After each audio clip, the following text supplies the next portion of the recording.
How's everybody doing? Can you hear me? Good. You can hear me? Yep, sorry. Okay, great.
Okay, now it's 3 o'clock, and William, do you want to get started, or do you want to wait a couple minutes more? Right now, there are 13 attendees, including myself, so 12 students. S- Okay, more people are coming. We should have a few more people come Oh, on. okay, that's fine. We can wait a Maybe couple just more wait a couple minutes. minutes. Maybe just Yeah, 1 minute.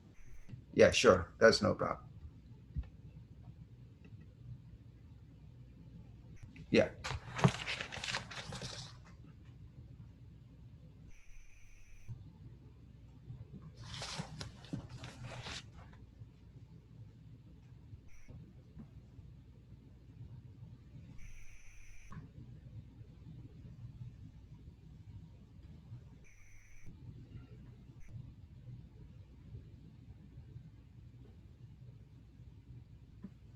So, are there anybody outside the country? Everybody inside? I'm outside the country. I'm Oh, not. you. I'm. Oh, well, where? Where? I'm in Italy right now. Oh, really? How is Yeah. the time difference? What is the time in local time? It it's 9 p.m. for me right now. Oh, wow. 9 p.m. Okay. Yeah, quite late. Yeah, it's fine. Happy to be here though. Okay, great. Yeah, it's kind of nice to be able to meet online so that I think it's more flexible. So you don't have to go to a classroom at the same time. So it's kind of nice. Hopefully, everything will go well. It's also really nice because for things like this, our research workshops, we can do share screen. And Right, it's actually a little more user friendly than being in a room, right, especially for right. some programs. Yeah, if everything goes well. Sometimes Right, there right, are right. technical glitches and internet interruption, computer can crash. Right, right. So if everything goes well, actually, it's not too bad. I mean, Mhm. we had, we work from home, so we have Zoom meetings all the time, and yeah, when everything goes well, it's actually nice. Mhm. Yeah. So it's 3:04. Why don't we go ahead and get started today? Okay. So I'd like to thank everybody for coming today. This is the International Studies Research Initiative's first summer research workshop. Mhm, The ISRI is a part of the International Studies Leadership Council. mhm, And our goal is to assist students, undergraduates in developing research skills and in finding research opportunities in the social sciences. So as I said, this is our first workshop. We're going to have a few more this summer, and we're going to have um, some more in the fall semester as well. So keep a lookout for those. We're going to have a wide range of workshops on tools related to research in economics, sociology, humanities, etc. So there's something for everybody. Today, of course, our international studies librarian, Yunshan Ye, will be giving us an introduction to library research. Library research is fundamental for beginners and expert researchers alike. So today should be a good program. So I'll let Yunshan Ye give a little background on himself, and then we can get started. Okay, great.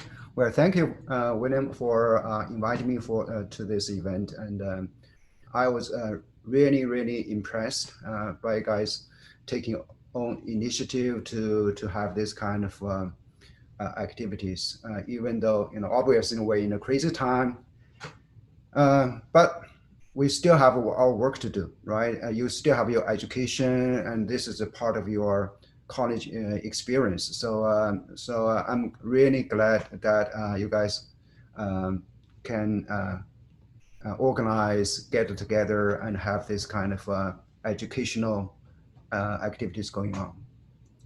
Can you hear me all right? Okay, good.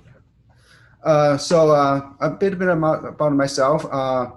I have been with Johns Hopkins for 8 to 9 years now, and my position is a librarian for political science, international studies, and East Asian studies. Part of my job is to manage collections. I'm the chair of social sciences group in the library. So I manage social sciences collections, the budgets and stuff. And of course, I manage the collections for my departments for those subject areas. So, but this is just part of my job. A big part of my job is to teach people how to use the library resources, because every year we literally spend millions of dollars to acquire those research resources and the tools. And if people don't know how to use them, or not even aware of them, then it's a waste. So I teach workshops for faculty, for graduate students, and like this one for undergraduate students. I also teach a 1 credit course in the fall. It's in the fall semester. I usually teach. It's called library research and grant writing for undergraduate students.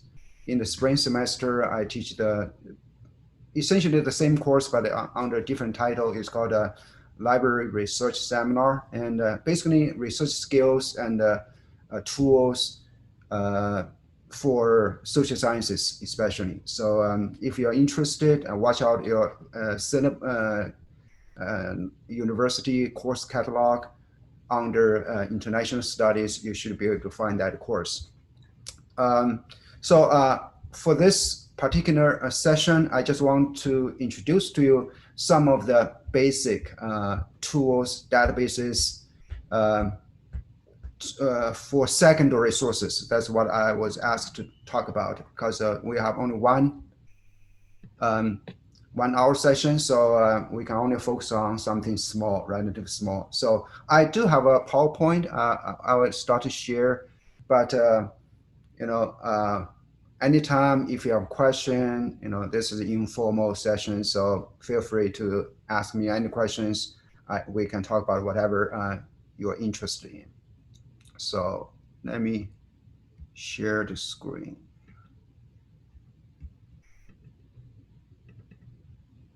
Okay.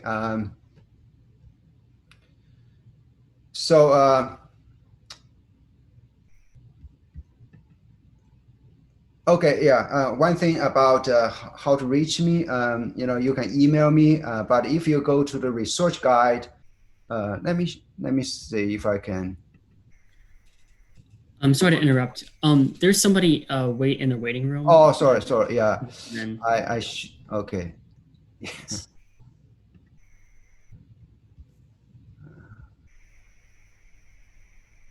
Let me see. Somebody. I don't see anybody in the waiting room. Oh, I think that she's in. Oh, she's in. Okay, great. Okay. Thank you. No problem. Yeah. Okay, let me see where.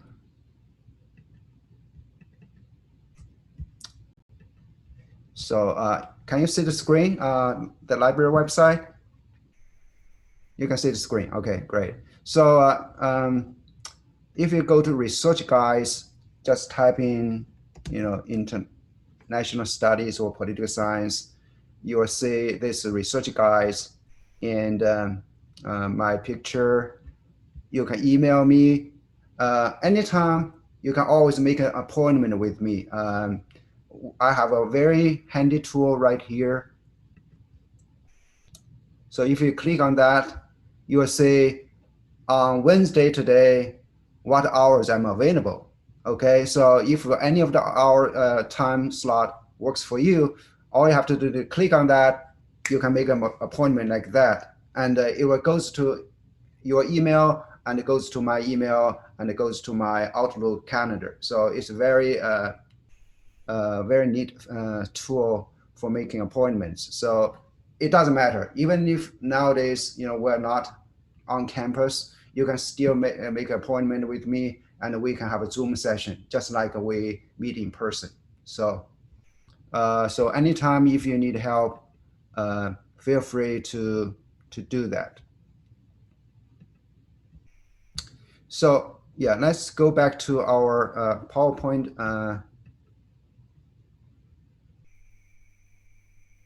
Okay, let me see where is it. Okay, let me pull up my PowerPoint first. Yeah.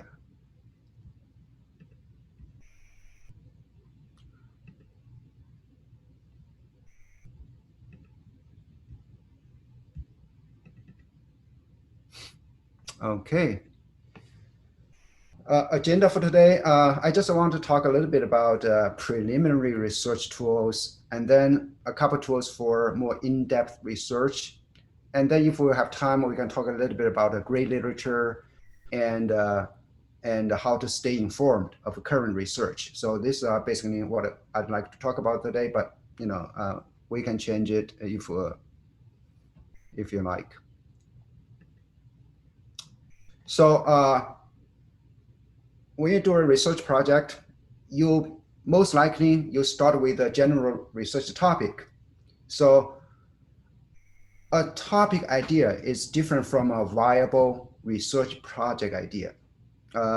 You have to do a little bit of research. What people usually say, narrow down the topic. I often find narrow down topic is kind of misleading, because how much is narrow enough? Like for example, if you want to talk about the refugee problem in the United States, that's a huge topic. But is it a good topic if you say I want to talk about write a paper about refugee problem in Baltimore? Is this narrow enough? Maybe, maybe not. It really depends on how you're going to approach it. So a more precise way to say it is that it's not just narrow down the topic, it's to connect your topic idea to a very specific issue, problem, or theory in your field. And when you make this connection, you ask a valid research question. If you are able to ask a good research question, that means you have a research project. So the goal is to be able to conceptualize a viable research project with a research question grounded in existing literature. And that is the intellectual context. So this is a message I try to get across to a lot of beginner researchers. It sounds a little abstract, but in a moment I will show you an example of what it means. But I oftentimes, talk to undergraduate students, new researchers. That includes undergraduate students and even graduate students who coming back to school, starting their graduate school, but they haven't really done much research, academic research yet. I often, when I talk to those this type of beginning researchers, oftentimes, they talk to me about their research project. It's kind of, to me, it's kind of a convoluted research topic. Sometimes they have a hard time to finding sources to support their argument.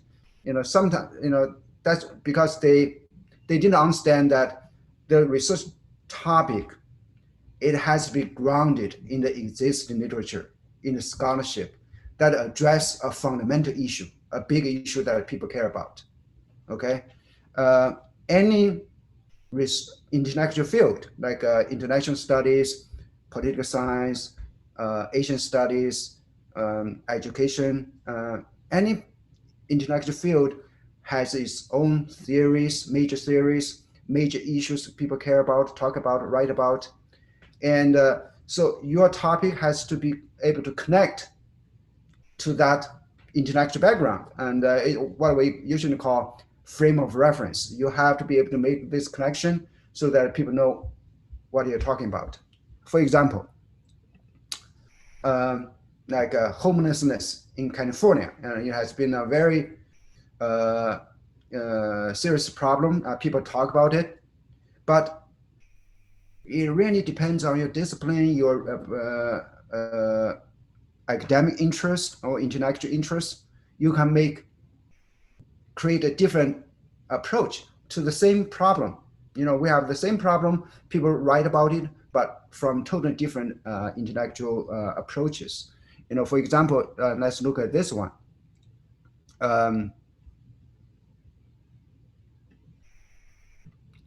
Yeah, you can read. Let me put this like this. So homelessness in America, homelessness in California. So this is a paper published in 2006.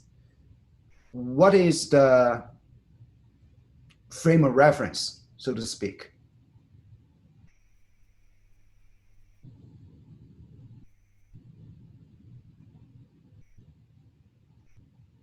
So from what angle, what approach does this? Economy.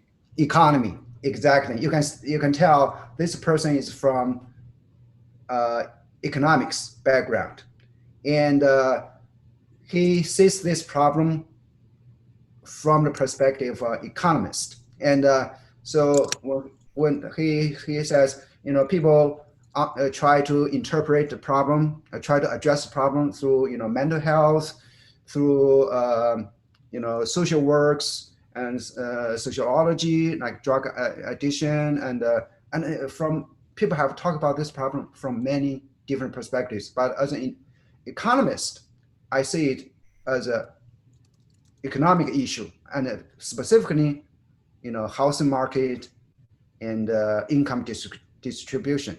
So because the housing crisis, has been an ongoing big issue in the field of economics. Income distribution, of course, is another huge topic in economics. So now I want to talk about homelessness in the context of these big issues in my field.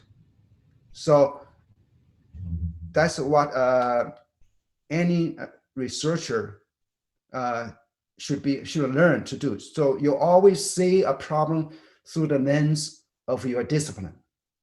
Of course, you have to know what major issues, what major problems, what major theory in your field. And then through that lens, you throw light on the problem. And so that you can approach this problem through this perspective and help people understand a bit more. So a research problem, it is often, it's not something you just think about it and create out of blue. A research project is different from creative writing. Creative writing, you can just think about it, daydream, and maybe you have inspiration. But a research project, it is always grounded in research.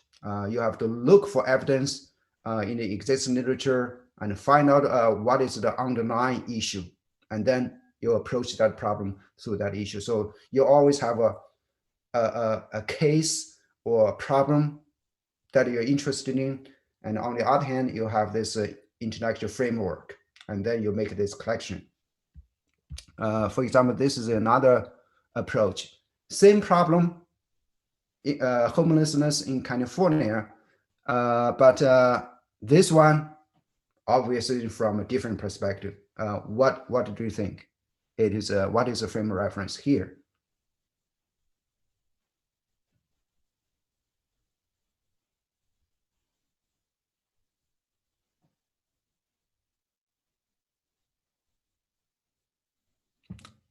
What field of study is this author from, most likely?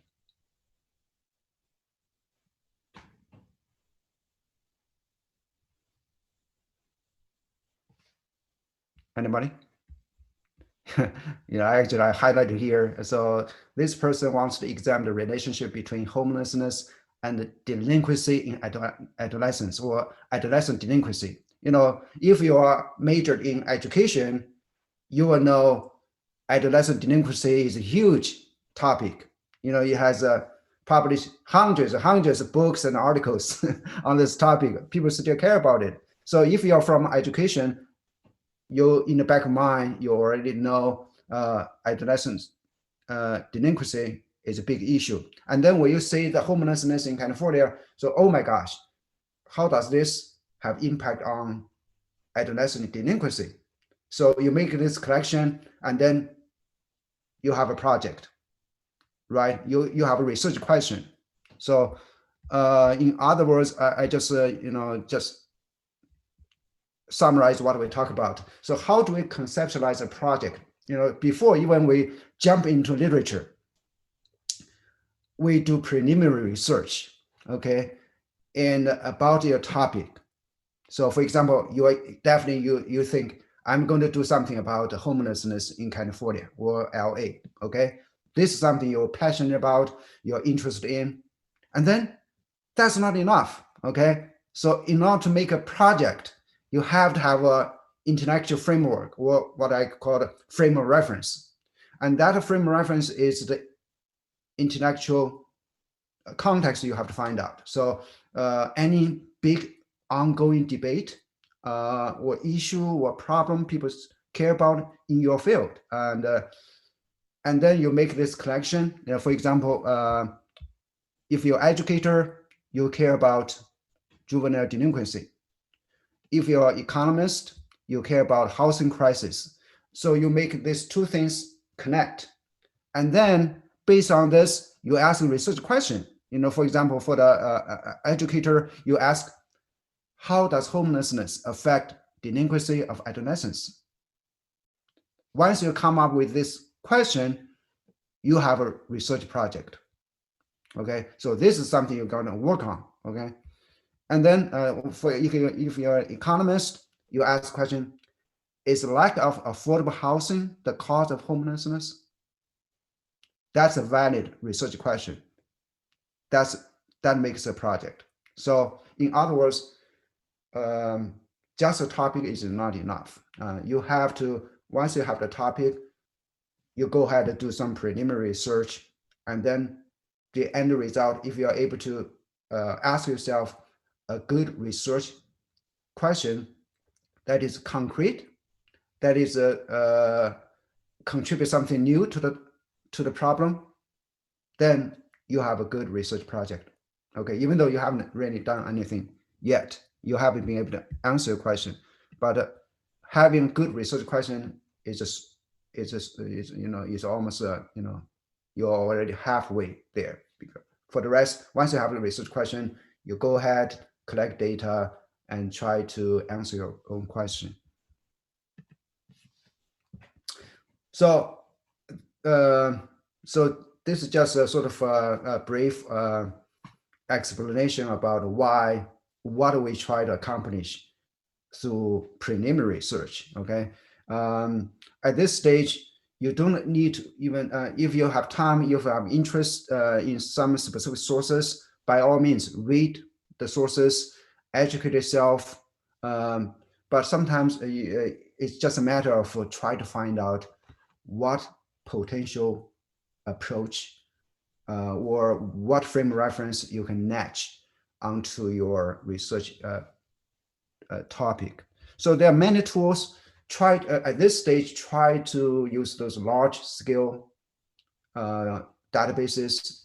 You can always start with our library catalog because it covers millions of books we have, and many large general databases would be great. For example, we have basic search that is part of the catalog, our library catalog. Google Scholar, JSTOR, Academic Search Ultimate, Project Muse. These are all, good databases. I'm sure you probably at least know a few of them. Okay. There are also some like ProQuest, Sage, Science Direct, and so on. Those are not one database. These are big database vendors or publishers. Like ProQuest is one of the world's largest database producer. We bought like more than 70 databases from them. Sage is another publisher that publishes a lot of journals, books, and reference books, especially for social sciences. So in a moment, I'm going to show you what they look like. Science Direct is more about science, but sometimes they also cover social science as well. So I'm going to show you some of these databases.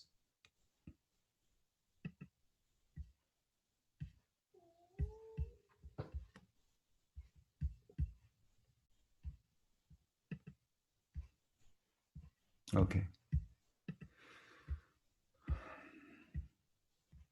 Okay, so Catalyst, obviously you all know Catalyst, and the nice thing about the Catalyst is that the books are readily available to you. So you always start with that. And I can show you very quickly how this process works. What I just talked about, how you just by browsing the search results can give you an idea and leads to and could lead to a good research question. For example, if you are interested in, you want to do a research project about refugee health, just search Catalyst.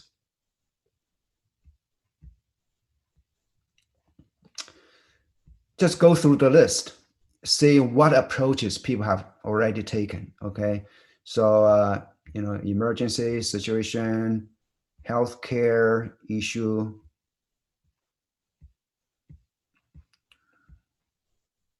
refugee migration health from Europe, primary care perspective. Just browse, and then you have a refugee women and reproductive health. Wait, I don't think we could see the screen that you're on. Oh, sorry. Yeah. No, you're good. Don't worry. I know. It's kind of weird. Okay, I'll just stop sharing. Then I share again. It happens many times. Because because each time when it shares one screen, and if you change it to a different browser or a different screen, it's not updated. So I will just share again. Okay, let me see. Don't worry. I just had a question. Yeah, sure. Okay, so for instance, if I'm interested in conducting a historical research, so I want to do research in history, Yeah. we realize that a lot of documents, it might be lost in time, and so like we might have trouble finding these documents. How do you deal with these problems? Yeah, that's a big question, because historical research obviously involves a lot of historic documents, which sometimes we have, a lot of times we don't, and sometimes they may not exist anymore. Using primary sources is another big, huge question topic that could, we can easily talk for another hour. But the rule of thumb is that if you are, you always work with what you have. That's what I say. And that's what I tell most of, especially undergraduate students. You have to be flexible. Okay. In most cases, if there some primary sources don't even exist, to be frank, or sometimes it's just not viable to be like I once worked with this undergraduate student, senior student working on a project about dancing in China. She almost, she was very excited about the project, and she has done some research, but halfway through she realized, she needs some videos about modern dance company in China, but we just don't have a video. It's a small company. They don't produce any videos. She was able to only see us some snippets from YouTube or some place. So yeah, you have to be realistic. So that means you plan ahead. You have to be able to be flexible and work with what you have. That's when it would be much better if you work with a librarian from beginning, because we know what might be available, what might not, or what might not be realistic for you to get hold of, because sometimes it involves travel to China to get hold of this material. So it is what I call this a feasibility study, before you start the project.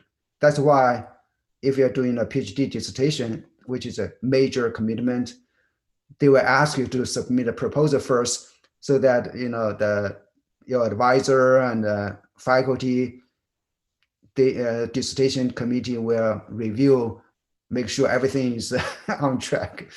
Sometimes things can be very tricky to get hold of, especially for primary sources. Yeah, talk to librarian, talk to your faculty advisor. That's the best way. But there are many ways to search for primary sources. So that's something we unfortunately want to be able to talk about today. But feel free to contact me if you're in need of any primary sources. Okay, so yeah. Can you see the screen now? Okay, good. So there's nothing, you didn't miss anything. So I haven't found anything interesting yet. But so I'm just show you how this process works. Not everything you found on the hit list is useful for you or interesting to you, but that's the point. You don't have to go and read every single book you found. So you just browse and see what are the possibilities that can spark your interest. So far we have women and reproductive health, and let's go to the next page. Health information in many languages involves multiculturalism and linguistic issues. We have refugee health and something to do with the settlement. And refugee children, that's a new topic. So you could talk about refugee and women, or refugee and children. And then we talk about, we found something like refugee young people, teenagers, immigrant refugee children and their families. So potential another perspective is refugee and families. And then refugee and resilience, mental health of refugees. So even from this cursory browsing, I think I have my research topic. So what about I talk about how being a refugee have impact on the mental health of children and the family, or what role of family plays in the mental health of refugee children. How about that? So So that's what I usually do, actually. When I have a research topic, and I just browse, I just do a general search and look through the hit list and the result list and see what other people have written about. And then as I, look through, slowly, my idea is becoming more concrete. And that is better than you just think about it. That's what happens to a lot of undergraduate students that I work with. They just think about it and they come up with a research topic that is very hard to research. You don't have to do that.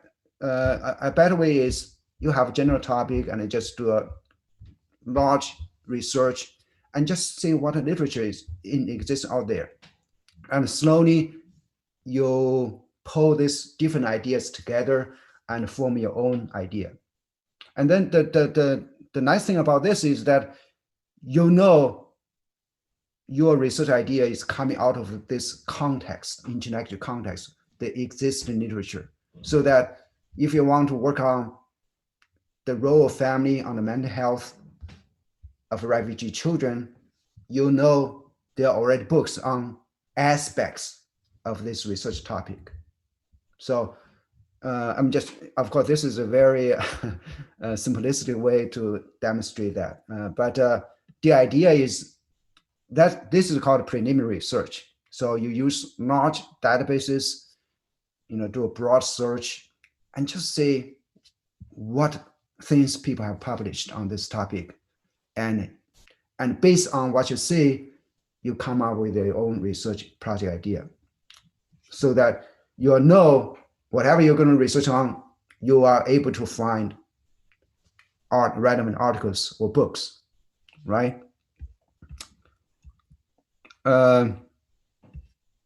So this is the catalyst and the databases. I just want to warn you, they changed the database page, which makes it very hard. Much harder to find databases now. Yeah, it used to be when you click on this, there are two options. You search by database name or you search by subject. Now you can do neither. If you search by name, for example, if I say ProQuest, it just gave me this. Can you see it? You can see it, okay. It just gave me all this database that has nothing to do with the ProQuest, but actually there's something to do with ProQuest, but you cannot see it because they're just random, almost like random databases. Yeah, which is a pain. This is supposed to be an upgrade or improvement, but they make it worse. But we'll survive, we'll cope. So let me show you how to find databases, okay? So click on databases, don't bother to search, you want to be able to find what you're looking for. So just say browse all databases.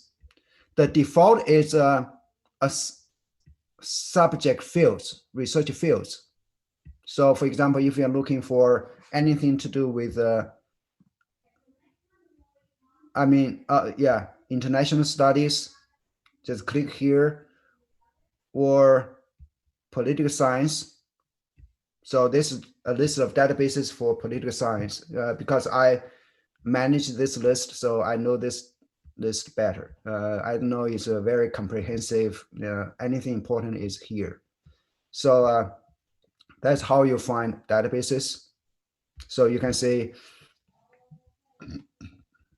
academic search ultimate, JSTOR, international political science abstract, worldwide political science abstract.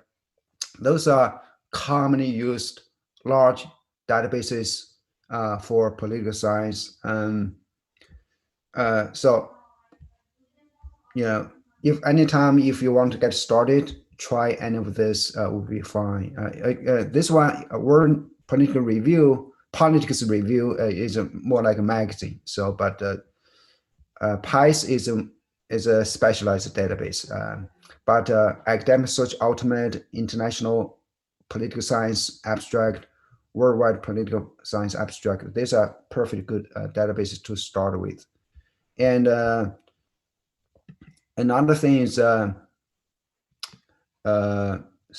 Google Scholar, which is a perfectly nice, good database to use as well.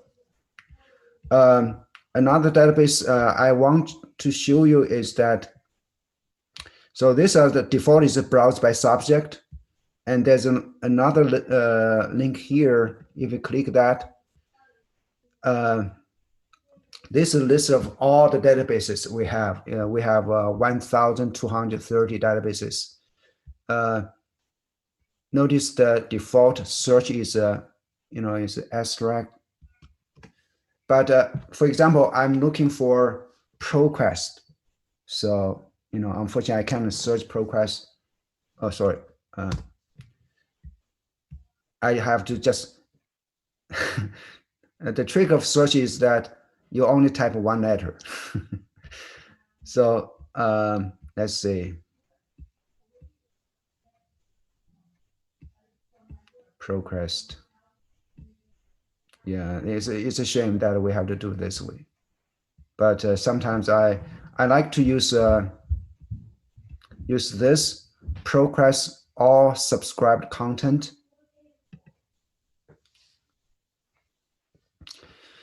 The nice thing about this database is that it's very comprehensive. It covers scholarly journals, books, videos, dissertation, thesis, which is a nice source of information. And this database also, this collection of databases covers a lot of news and newspapers and magazines. So it's really comprehensive. I especially use this search, especially when students come to me, they're researching on a very cutting edge topic, and they haven't. There are not many books, articles published yet. So oftentimes, ProQuest can always give me something to work with. So for example, refugee health. Let's do a search. As you can see, it returns 741,000. So it's a lot. That's because it covers many different sources. So definitely you'll need to browse scholarly journals and books. And sometimes if it's a really cutting edge topic and you don't have a lot of published articles or books, dissertations and theses is a perfect place to look for high quality information. So I would highly recommend.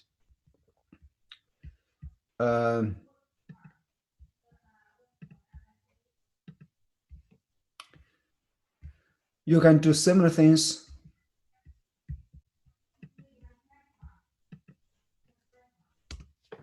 For example, Sage. So we have a number of Sage databases. One is called Sage Journals Online. The reason why I recommend Sage is that it's mostly in social sciences. So Sage is a publisher specialized in social sciences. So you can search their journals, you can search their books. Sage Knowledge is a combination of ebooks and e-references. So that's what it looks like. Say it covers social science and humanities, health sciences as well. But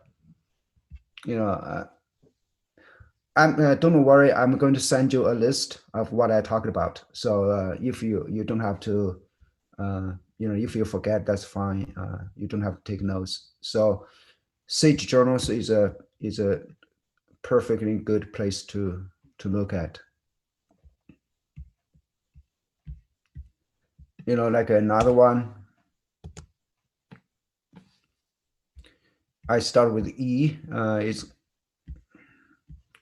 this one, EBSCO A to Z list is another huge databases. EBSCO host is another major publisher in the world, and we probably have over 100 databases from them. So you can go to this, and the default is this 2, academic search company. But you can browse their list and pick anything, any database you like, and then you search them together. For your book reviews.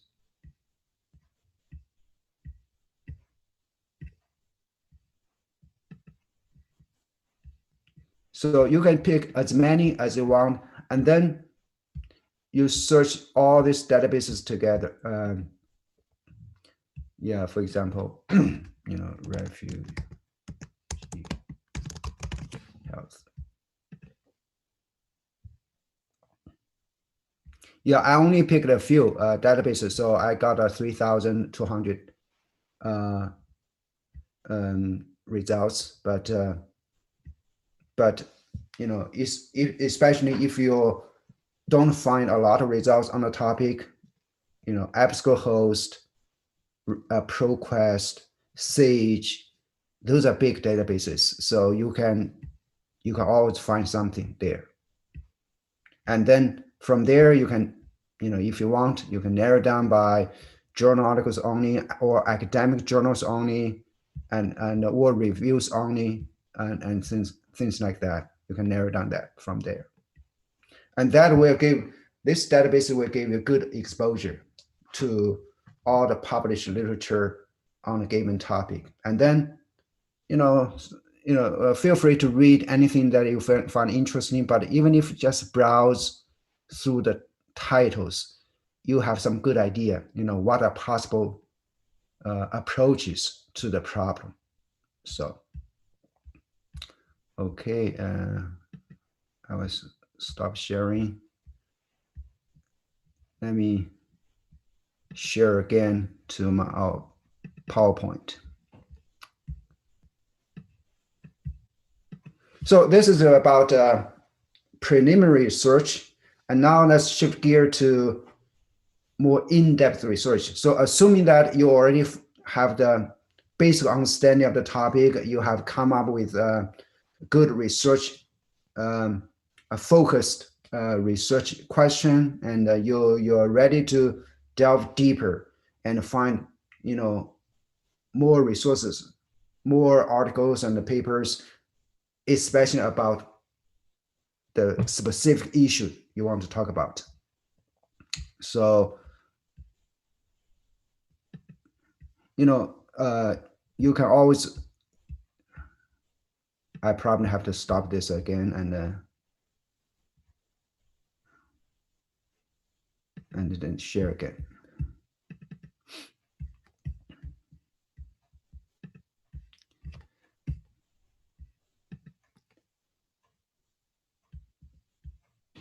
So I will go back to political science database list.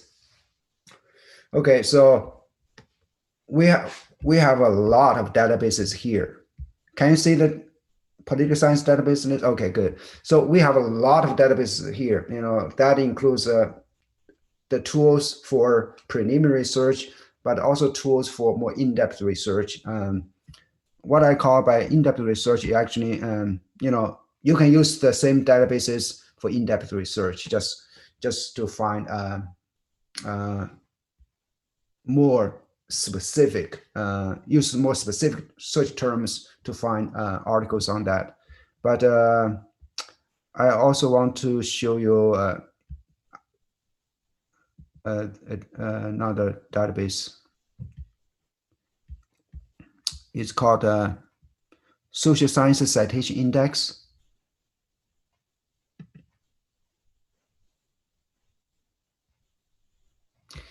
So this is a part of a Web of Science database. Web of Science, it was originally designed for sciences, but later they expanded to social sciences and humanities. And it is a tremendously important database for many reasons. You can as you can see, it just you can use it as a regular database we just demonstrated. For example, let's just do a topic search, and you can see it covers many different sources. I would say I will include the conference proceedings, and that's it.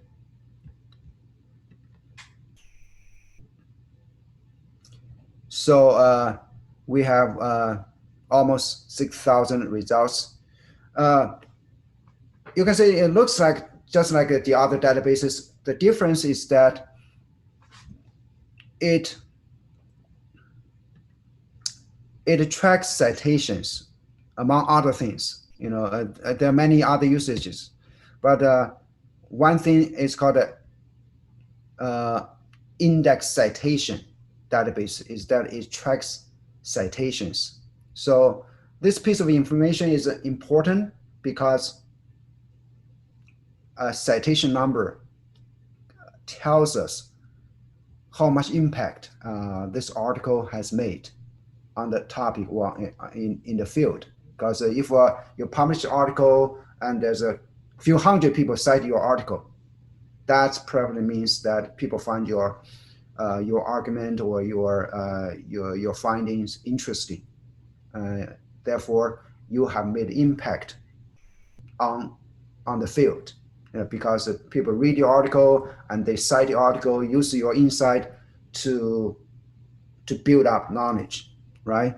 So once you have a good research topic, you want to find out those key articles and the key authors that have made the biggest impact on the topic or in the field, because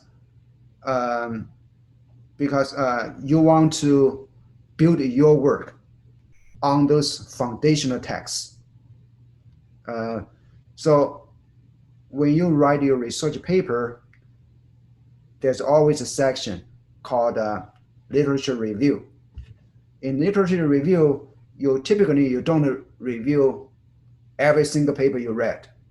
You only need to review the most important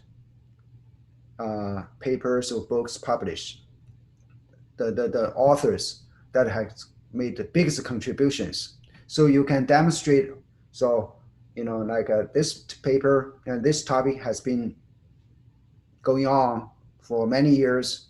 Like in the 1990s, someone introduced this idea, and later, people either build on this idea or refute this idea and introduce a new idea, and so on and so forth. So your job as a researcher, when you present your research findings, you'll be able to see how this topic has evolved over time, and how your topic comes into this context, and what is your contribution to this problem. So in short, very quickly, Web of Science allows us to quickly identify those articles and authors that made the biggest impact on the topic. So how to do that? It's very easy. There's a button here called Time Cited. So by default, it is from the most highly cited to the least. So like this one has been cited more than 3,000. That is very impressive, right? So the second one is 900. And of course, not every single article will be interesting to you, but you just go down the list and see, from top to bottom, and which one that might be most interesting. For example, this one called a pre-displacement and the post-displacement factors associated with mental health. So if you're interested in mental health of a refugee, and then this could be an article you should read about, because it's highly cited. A lot of people are interested in this person's work. So you want to find out what is the original contribution this article made, and how it's related to your argument. And so on and so forth. For example, this one, mental health of displaced and refugee children. Well, if you are interested in mental health issue of refugee children, this is definitely an article you should read and maybe include in your paper, in your literature review. So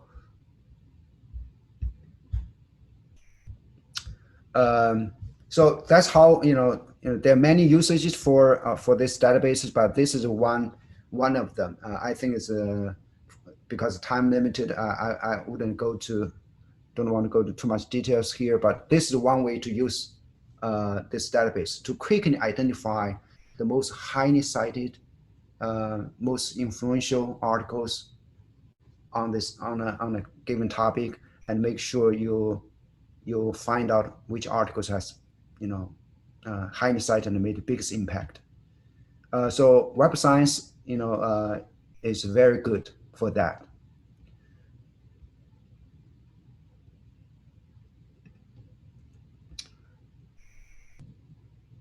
Okay, let me go back to my PowerPoint. So you can, there's another database called Scopus, which is the exact same as a Web of Science. It just comes from a competing company. It's like you have a PC, then you have an Apple. So they're both computers. They both do the similar things, but it's just coming from different companies. So if you go to library database page, you will find Scopus, you will find Web of Science.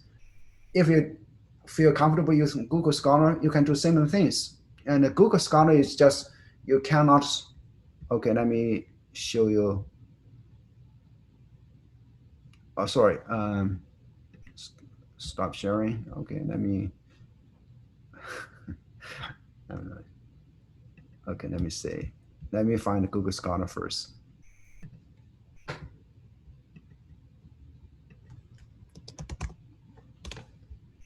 Okay, now I'm going to share.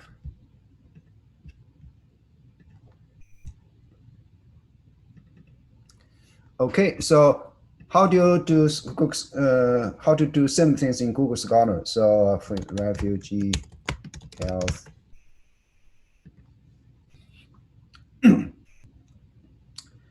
Yeah, so Google Scholar also includes how many times cited, which is very important information.